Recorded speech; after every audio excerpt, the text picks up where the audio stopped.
Pénétrer dans le tunnel sous la Manche, c'est entamer un voyage au bout de la nuit. Voyage en forme de trait d'union entre le continent européen et la Grande-Bretagne. 18 h, Mandy Baudement prend les commandes de sa locomotive. Sur son planning, 3 allers-retours Calais-Folkestone. On tracte à peu près 3000 tonnes à une vitesse moyenne de 140 km/h. Mandy conduit un train qui transporte des voitures et des autobus avec leurs passagers. Un monstre d'acier tiré par la locomotive la plus puissante d'Europe. Il y a beaucoup de responsabilités sur les épaules. C'est vrai que derrière nous, on a de nombreux passagers. Et c'est sûr que oui, il ne faut pas être claustrophobe. Au-dessus de sa tête, 80 mètres d'eau et 40 mètres de calcaire. Le tunnel est creusé dans la roche sous-marine. Dans ces coulisses se cache une particularité invisible aux yeux des voyageurs. Pour la découvrir, il faut montrer patte blanche.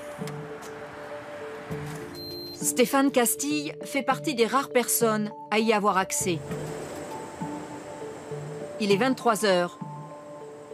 Nous venons de rentrer dans le tunnel de service.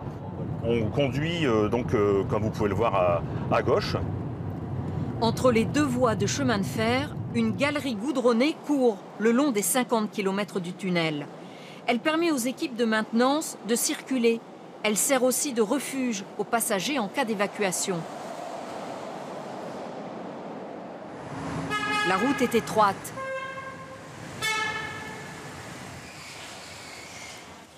Le tunnel sous la Manche ne dort jamais.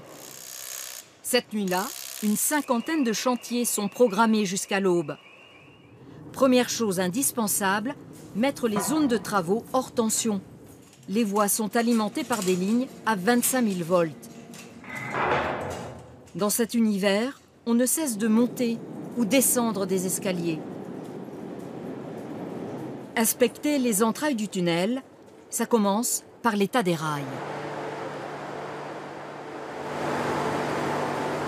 Il faut toujours vérifier, voir si ça tient le choc, s'il n'y a pas d'usure anormale ou autre. Et si on ne détectait pas ces anomalies, qu'est-ce qui pourrait se passer?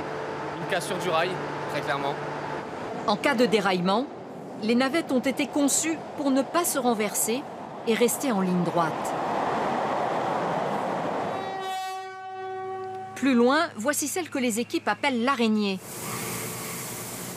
Elle déploie ses bras mécaniques pour asperger d'eau les parois.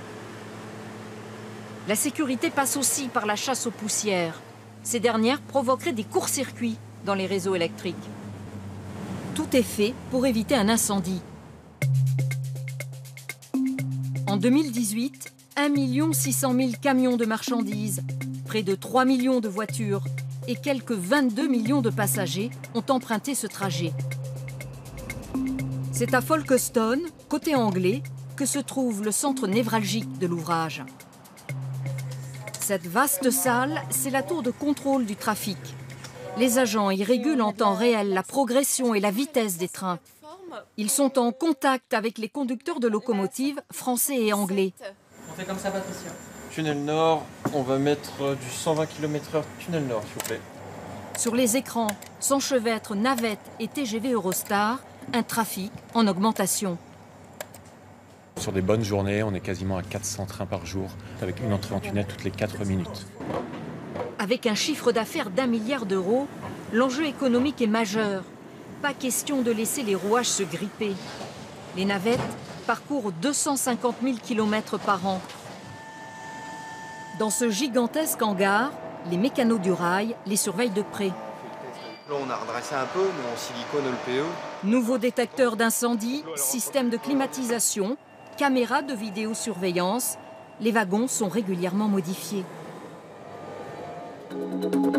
Le Brexit va éloigner la Grande-Bretagne des rives de l'Europe institutionnelle. Mais ce cordon ombilical sous-marin qui la relie au continent, lui, ne sera pas coupé.